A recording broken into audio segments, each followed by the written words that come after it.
Détendez-vous en regardant votre magazine Afrique Femme Active avec les palétuviers Matanda, le plus bel espace paradisiaque situé à Douala, au bord du fleuve Vouri. Les palétuviers Matanda, espace événementiel, restaurant-bar, aire de jeux pour enfants, activités balnéaires et aquatiques. Les palétuviers Matanda, soyez les bienvenus. Regardez Afrique Femme Active avec du style, avec les maisons Oji Glamsy, prêt-à-porter, vente de vêtements et accessoires, salon de beauté, coiffure et spa. Salut à tous, c'est un plaisir de vous retrouver désormais sur cette plateforme dans le cadre de votre magazine consacré à la femme africaine, Afrique Femme Active. Afrique Femme Active, votre programme qui fait une incursion dans l'univers de la femme africaine et vous amène au cœur de ses activités et de ses entreprises au quotidien. Qu'elles soient femmes dans l'économie, femmes dans la politique ou encore femmes dans la culture, les femmes voudraient participer à leur manière et à leur façon au développement du continent africain. Elles incarnent aujourd'hui un véritable dynamisme féminin en Afrique, le leadership féminin et surtout l'entrepreneuriat femme en Afrique. Et pour cette première édition d'Afrique Femme Active, nous vous amenons au cœur de l'univers du tissu pagne, véritable identité africaine. On a choisi pour cette première édition d'Afrique Femme Active de suivre deux profils de femmes à la fois différentes, mais unies toutes deux pour l'amour du tissu pagne. Pour connaître davantage ce qui vous attend tout de suite, le sommaire.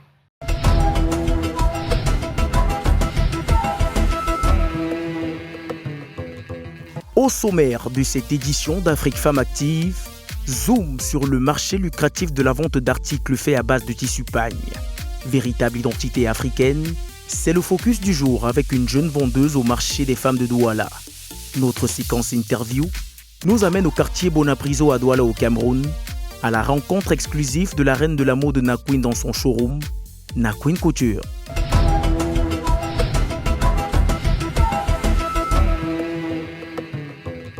Le focus du jour, direction au cœur de l'industrie du tissu pagne en Afrique. Si en Afrique de l'Ouest, dans les pays comme la Côte d'Ivoire ou encore au Bénin, la capitale béninoise Cotonou, l'activité du tissu pagne est une activité qui se porte bien et lucrative. Du côté de l'Afrique centrale, c'est un travail de transformation et de récupération. Comme je le disais tantôt, en Afrique de l'Ouest, on parle beaucoup plus de l'importation du tissu wax, un tissu qui vient de l'Europe, pourtant décrié et même critiqué par les acteurs du monde de la mode. En Afrique centrale, c'est un travail de récupération et de transformation du tissu pagne. Dans le cadre de ce travail de transformation et de récupération, nous sommes allés à la rencontre d'une jeune vendeuse, en gros et en détail, au marché central de Douala, précisément au lieu-dit marché des femmes. Tout de suite, tissu pagne, identité africaine, c'est le focus du jour.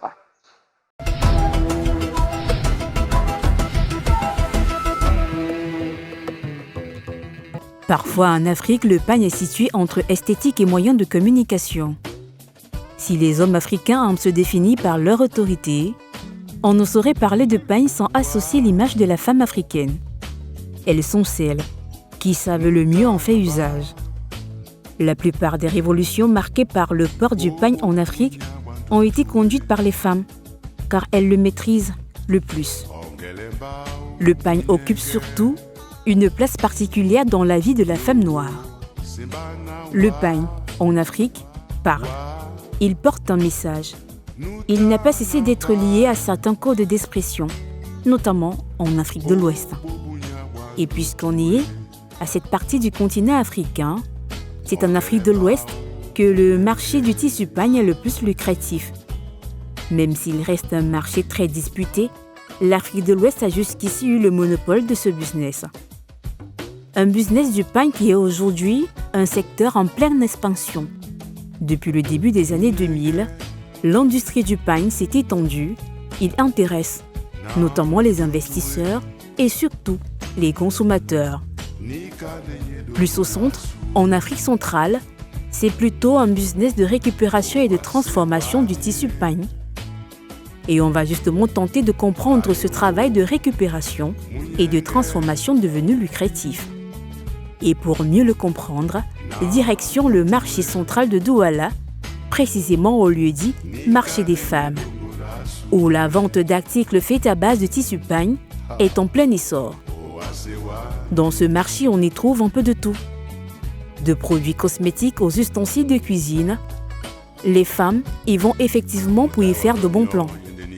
Telles des complices silencieuses, on dirait qu'elles se donnent rendez-vous à ce marché au quotidien.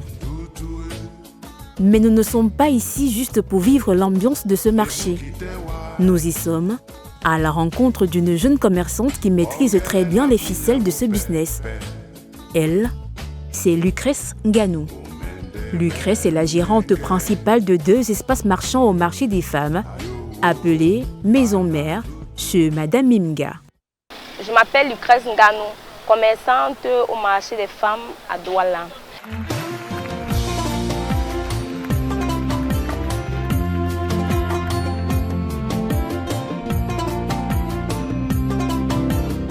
Elles font un travail de création assez particulier, avec des modèles qui intéressent et attirent de plus en plus de femmes. Notre activité consiste à acheter les pagnes que nous confectionnons en cabas. Et ces cabas, nous les créons nous-mêmes. Quand je dis créer, c'est à partir des modèles. Nous créons nous-mêmes nos modèles et d'autres modèles, nous prenons cela sur les réseaux sociaux tels que Facebook, Google.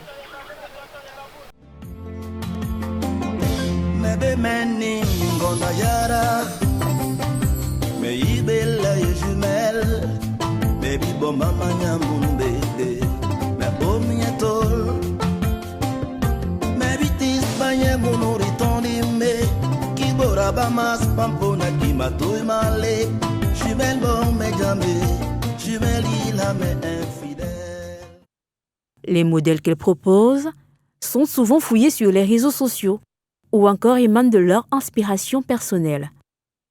Pour les rendre plus attractifs et plus modernes, elles arrivent à mélanger à la fois du tissu pagne avec des matières telles que du din ou encore de la paille et des kauris pour faire plus africain.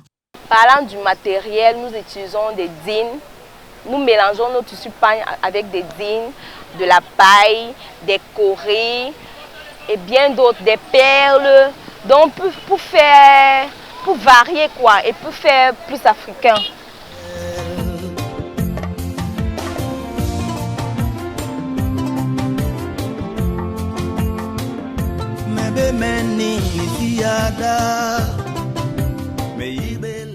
C'est ici au marché de femmes, ou presque, que tout se passe.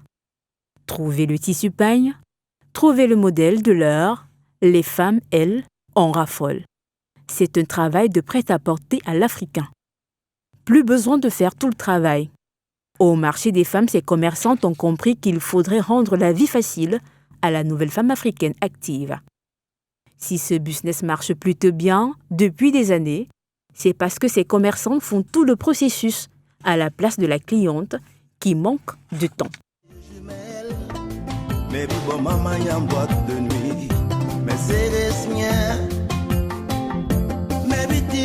De bas en haut, puisqu'elles se ressemblent comme deux gouttes d'eau. Jumelle bon mais jamais, jumelle il a mais infidèle.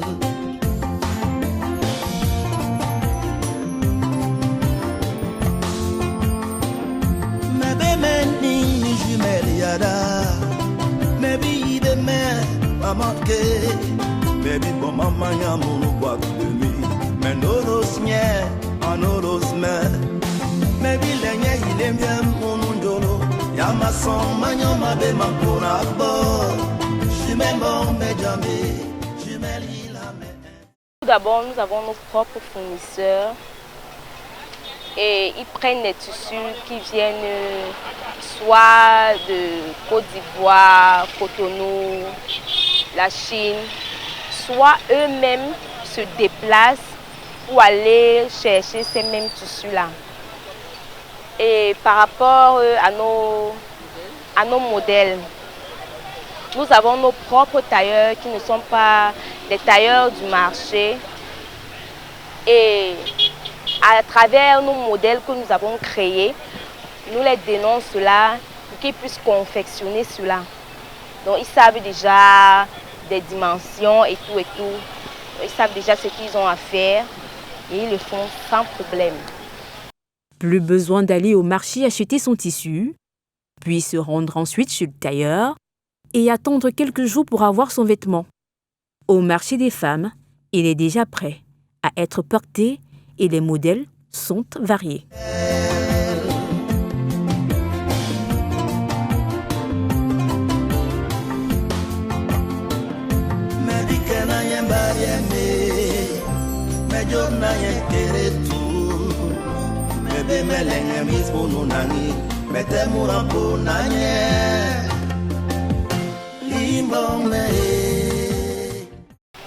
Ici, chez Madame Yimga, c'est toute une équipe.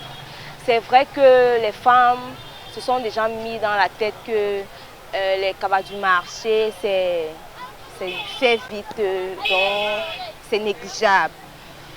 Mais je vous rassure que ici, chez Madame Yimga, c'est vraiment la qualité. C'est pour ça que dans ces deux magasins, c'est appelé les maisons mères.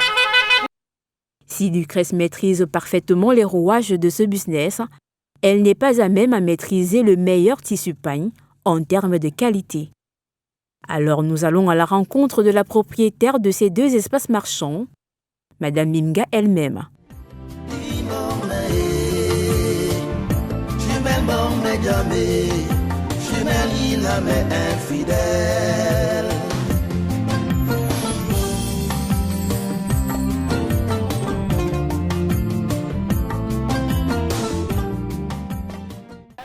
Je m'appelle Madame Yimga Nadine. Ça fait 20 ans que je suis dans ce métier. J'ai commencé par les habits des enfants. Bon, après, je me suis retrouvée dans les cabas parce que ça fait africain. Moi-même, je suis africain. J'ai dit, mais tiens, les femmes vont aimer les cabas. Parce que nous sommes en Afrique et c'est bien porté. Avec elle, on se rend chez le fournisseur pour une petite séance pratique du choix du meilleur tissu pagne. Le bon tissu se reconnaît par le tissu, par le toucher. Oui. Parce que le bon tissu, quand tu touches, il y a du coton. Il y a du coton à l'intérieur. Par contre, les tissus chinois, ça fait nylon. Ça fait nylon. Le bon tissu, il y a du coton. Et moi, en tant que professionnel, puisque j'ai nylon dedans, quand on apporte les tissus, même si je ne les touche pas, je sais déjà que voici du bon tissu, voici du mauvais tissu. Et le bon tissu, quand tu tournes l'autre côté, c'est pareil. Par contre, le mauvais tissu, quand tu tournes l'autre côté, c'est blanc.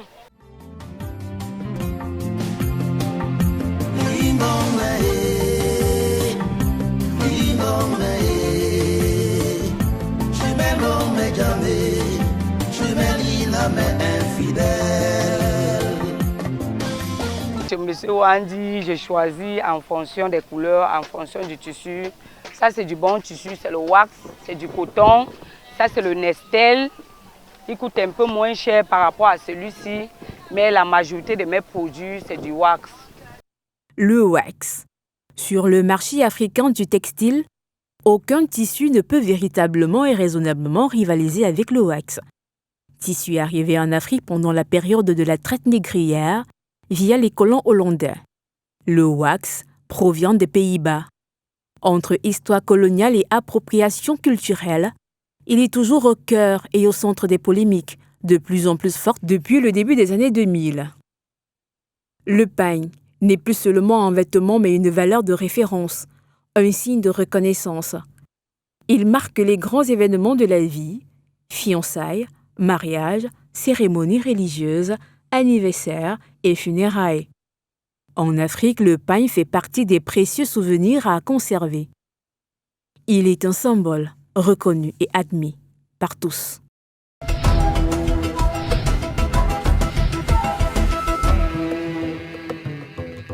Direction le quartier Bonapriso, toujours au cœur de la capitale économique du Cameroun, la ville de Douala, à la rencontre d'une styliste internationale, africaine et précisément d'origine camerounaise.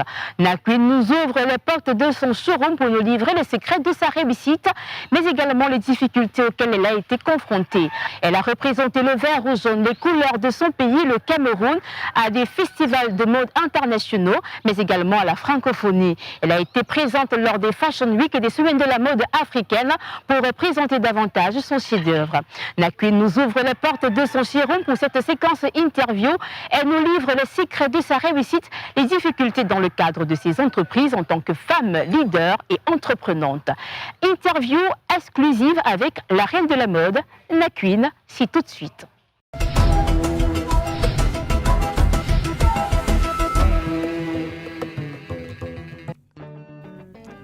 Nakwin, jeune styliste modéliste, a bien accepté de nous accueillir dans son showroom Nakwin Couture pour nous livrer les contours de son métier et surtout les secrets de sa réussite. Bonjour Victoire, c'est moi qui vous remercie. Nakwin, de son véritable nom Augustine Mabiama,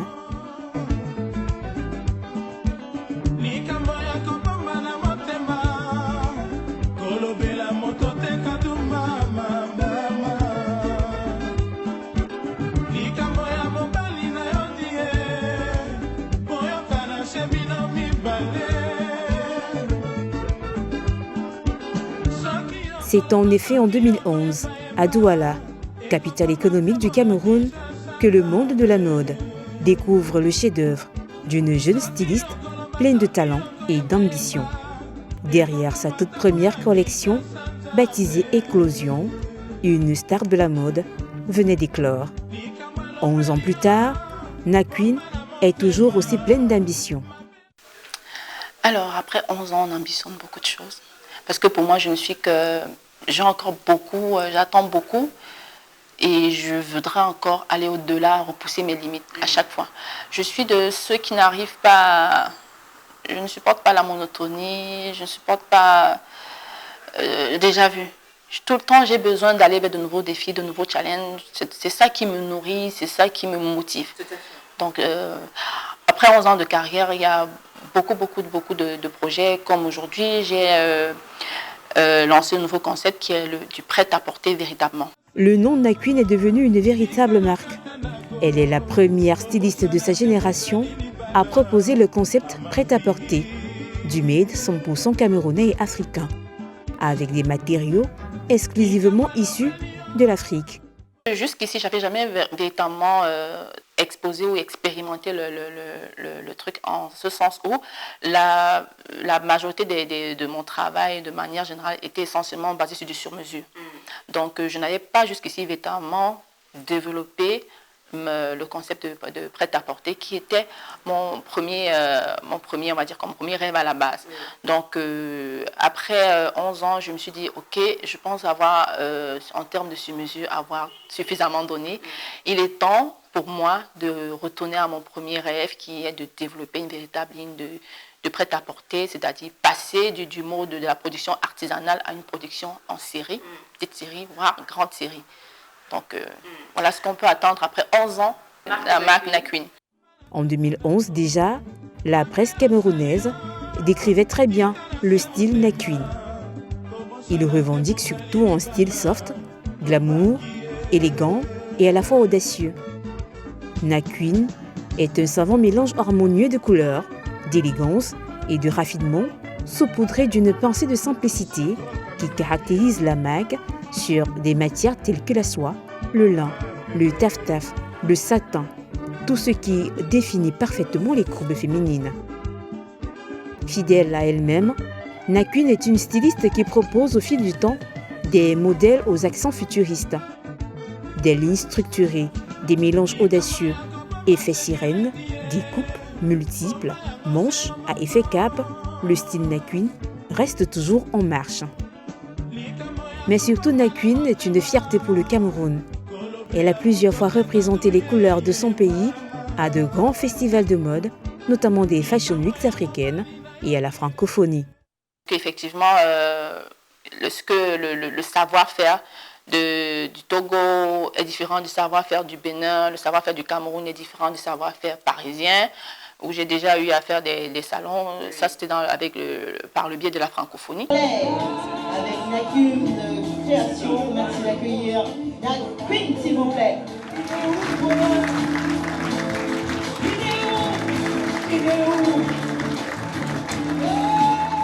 Avec qui voilà, j'ai déjà eu à travailler, avec qui je continue à travailler. Donc toutes ces expériences vous enrichissent et vous donnent une certaine maturité, une certaine capacité à vous projeter pour voir plus grand et penser plus grand.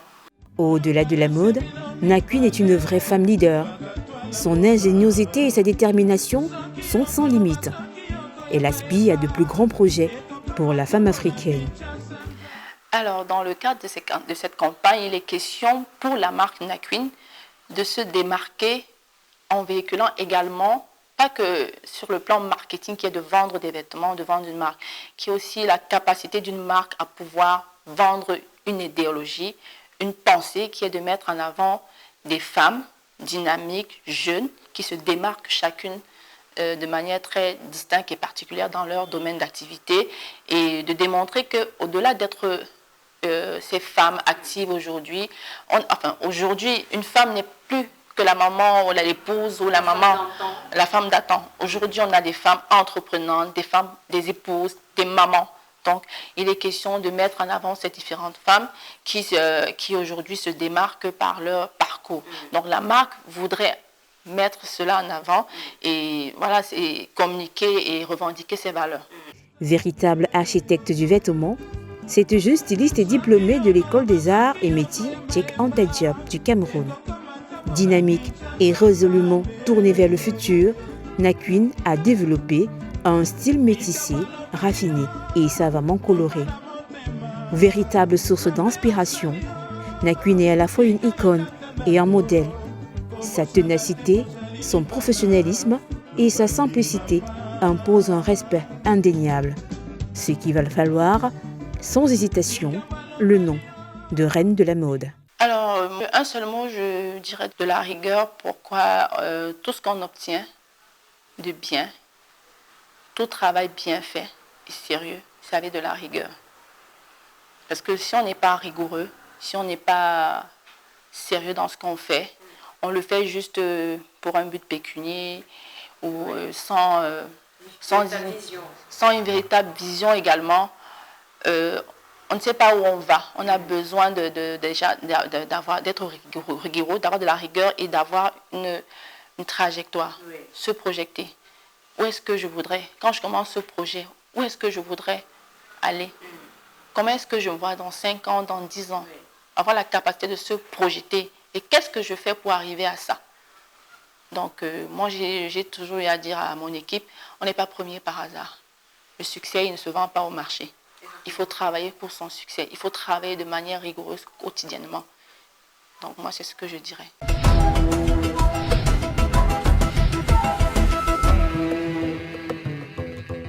Voilà, nous sommes arrivés au terme de cette première édition de votre magazine Afrique Femme Active. Le rendez-vous est donc pris.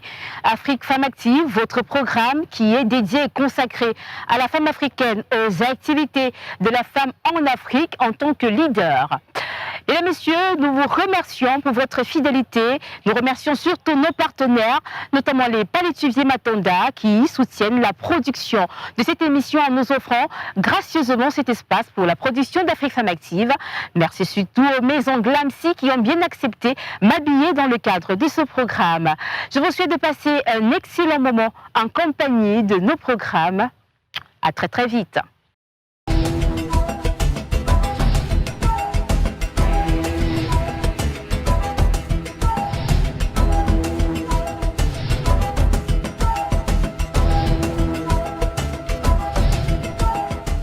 Détendez-vous en regardant votre magazine Afrique Femme Active avec les palétuviers Matanda, le plus bel espace paradisiaque situé à Douala, au bord du fleuve Vouri. Les palétuviers Matanda, espace événementiel, restaurant-bar, aire de jeux pour enfants, activités balnéaires et aquatiques. Les palétuviers Matanda, soyez les bienvenus. Regardez Afrique Femme Active avec du style avec les maisons Odier Glamsy, prêt-à-porter, vente de vêtements et accessoires, salon de beauté, coiffure et spa.